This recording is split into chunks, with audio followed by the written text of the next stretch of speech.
اعوذ باللہ من الشیطان الرجیم بسم اللہ الرحمن الرحیم۔ السلام علیکم۔ آج ہم پڑھیں گے سورہ مدثر۔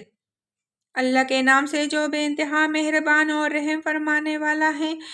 اے اور لپیٹ کر لیٹنے والے، اٹھو اور خبردار کرو اور اپنے رب کی بڑائی کا اعلان کرو اور اپنے کپڑے پاک رکھو اور گندگی سے دور رہو اور احسان نہ کرو زیادہ حاصل کرنے کے لیے اور اپنے رب کی خاطر صبر کرو۔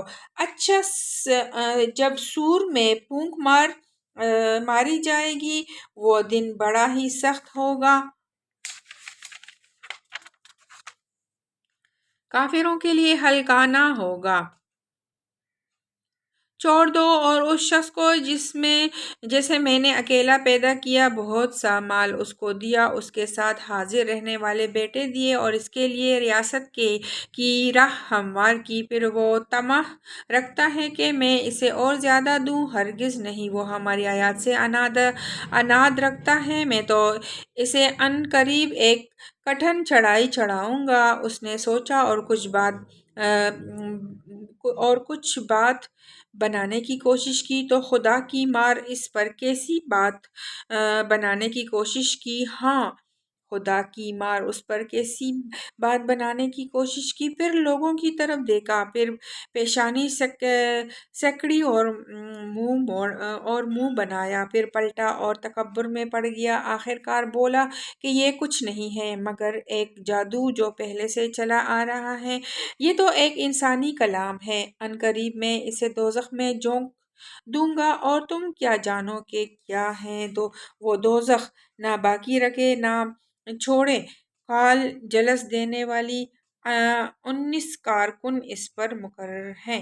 ہم نے دوزخ کے یہ کارکن فرشتے بنائے ہیں اور ان کی تعداد کو کافروں کے لیے فتنہ بنا دیا ہے تاکہ اہل کتاب کو یقین آ جائے اور ایمان لانے والوں کا ایمان بڑھے اور اہل کتاب اور مومنین کسی شک میں نہ رہیں اور دل کے بیمار اور کفار یہ کہیں گے کہ بھلا اللہ کا اس عجیب بات سے کیا مطلب ہو سکتا ہے۔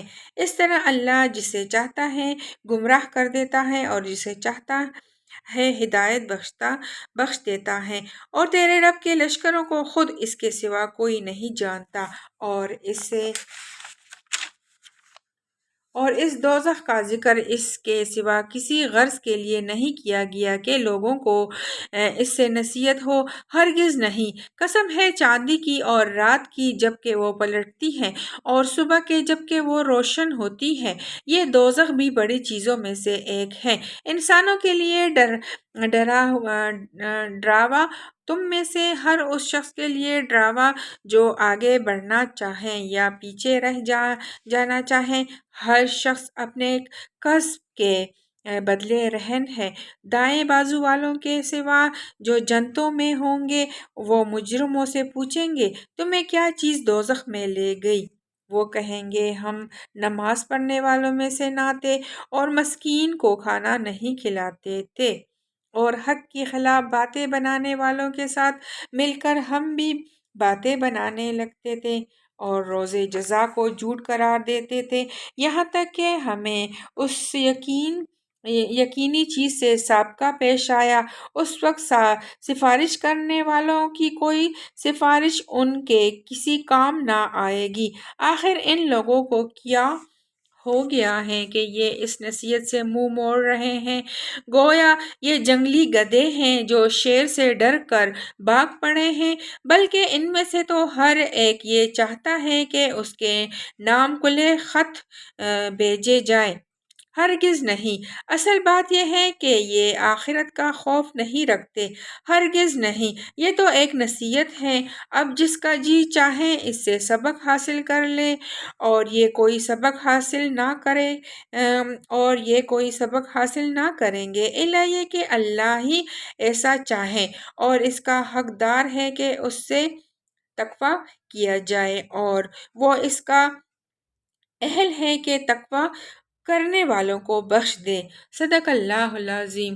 اللہ تعالیٰ ہم سب کو اپنے حفظ و امان میں رکھے، اور اس قرآن میں جو کچھ بھی ہے ہمیں عمل کرنے کی توفیق عطا فرمائے۔ قرآن کو پڑھنا اور سمجھنا اور اس کو بار بار سننا، اللہ تعالیٰ ہمیں اس کی توفیق دے۔